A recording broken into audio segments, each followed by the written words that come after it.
Hola a todos, mi nombre es Gerardo Ferretis de León y soy educador. Esta es la lectura del libro Historia de la Pedagogía de Abagnano y Visalbergi. Parte 2. La educación en el mundo homérico. Subsección 6. La educación homérica en la Odisea. Los videos sobre este libro y de otros libros que se harán posteriormente se hacen sin fines de lucro con el objeto de contribuir al estudio, a la investigación y al desarrollo de la cultura en general.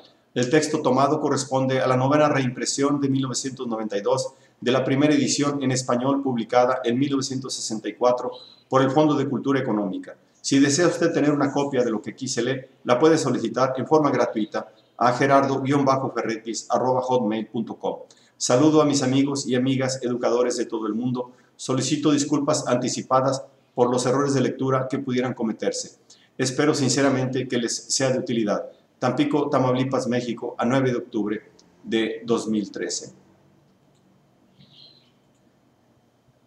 Subsección 6. La educación homérica en la Odisea. También la astucia y versatilidad de Ulises entraban con pleno derecho a formar parte del ideal educativo del guerrero. Más difícil es juzgar si también entraban otras características del Ulises homérico. La insaciable curiosidad y sed de conocer, la gran habilidad en el mentir, el sólido arraigo que tenían en él los afectos familiares. La Odisea no representa el mismo tipo de sociedad que la Ilíada. Si bien nos encontramos ante las mismas pequeñas monarquías autónomas, el poder del rey parece menor que en la Ilíada. Los reyes son asistidos por consejos de nobles, sin cuya aprobación parece que los reyes no pueden tomar decisiones importantes. Recuérdese la permanencia de Ulises en la isla de los Feacios. Probablemente las posesiones de los nobles han pasado de precarias o revocables por autoridad del rey a ser estables y hereditarias, y la nobleza aprovecha todas las ocasiones para debilitar el poder real. ¿Quiénes son, por ejemplo, los pretendientes? Son nobles que aspiran al trono en detrimento del heredero natural de Ulises, Telémaco, y si parecen solidarizarse entre sí, es de suponer que ello se debe a que, independientemente de quién resulte elegido consorte de Penélope, esperan establecer un control colectivo sobre el poder real. Hay, sin embargo, un elemento nuevo, de importancia por lo menos igual, que aparece apenas fugazmente, o sea, el surgimiento del comercio marítimo de altura y, por consiguiente, la formación de una nueva clase de acaudalados mercaderes navegantes. Es posible que se dedicaran a esta actividad también algunos nobles e incluso ciertos reyes. ¿Cómo habría de interpretar, si no los 8 años de viaje en Oriente que enriquece enormemente a Menelao? Lo cierto es que se ha formado poco a poco una contraposición consciente entre el ideal de la formación cortés de la clase noble y el tipo plebeyo del traficante en grande, sin otras miras que la riqueza, que naturalmente es objeto de desprecio por parte de los aristócratas.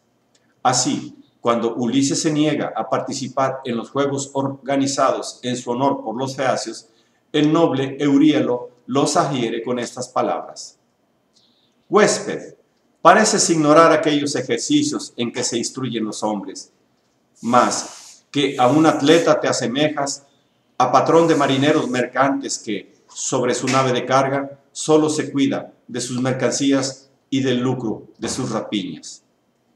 La ofensa es grave y Ulises debe demostrar al punto hasta qué extremo es infundada, replicando con fuego esas palabras y lanzando un disco a distancia tan respetable que nadie se atreve a contender con él. Más adelante veremos cómo la contraposición entre actividades desinteresadas, como los juegos que no dan provecho, y actividades utilitarias, es decir, enderezadas a la ventaja práctica y material, se convierte en un rasgo característico de la mentalidad griega clásica. En la Odisea, por lo menos, se aprecia un alto grado de trabajo productivo. Laertes, antiguo rey y padre de rey, labra personalmente el campo. Ulises ha construido con sus manos el lecho nupcial. En este aspecto se pierde un tanto el paralelismo con el feudalismo medieval.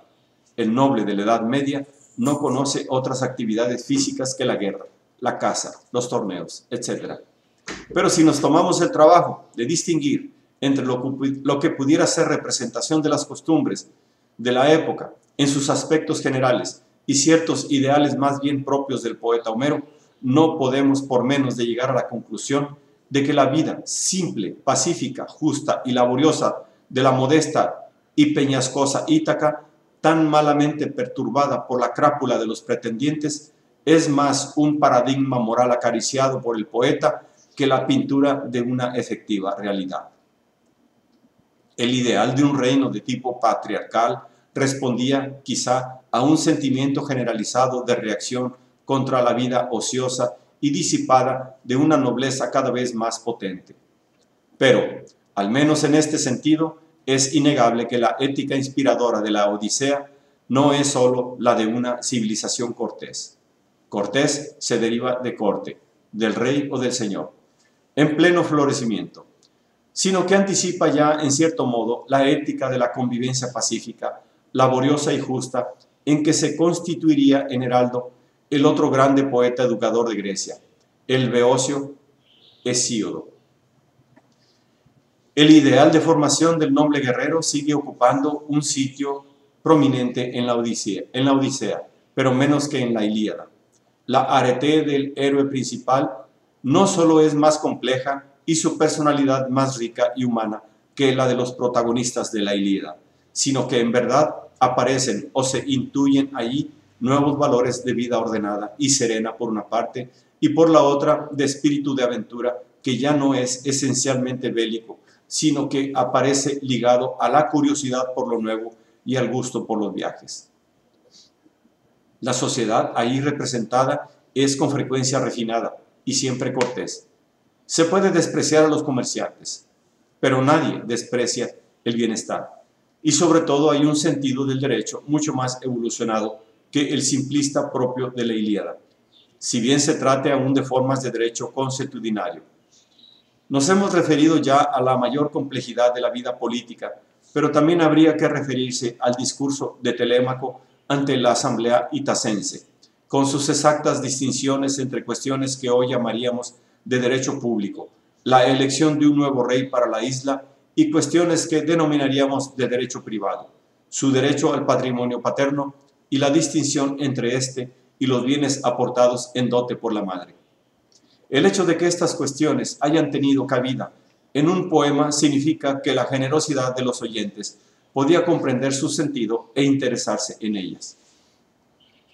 Es significativa la educación de Telémaco, que si bien tendrá su gran iniciación guerrera en la batalla contra los pretendientes al lado del padre, no parece haber sido esencialmente militar.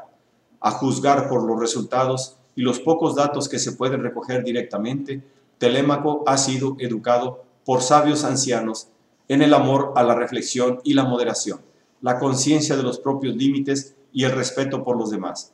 Tal educación se completa con los viajes que, más que países nuevos, le permiten conocer nuevos ambientes y nuevos modos de vida. La Odisea termina, como es sabido, con un pacto celebrado por intervención de Palas Atenea, diosa de la sabiduría, entre el rey Ulises y los nobles de Ítaca sobrevivientes. El poeta lo llama eterno acuerdo, pero no es más que la transfiguración poética de una esperanza de la que con seguridad participaban los oyentes, en una época en que sin duda las discordias entre monarcas y nobles habían alcanzado proporciones preocupantes.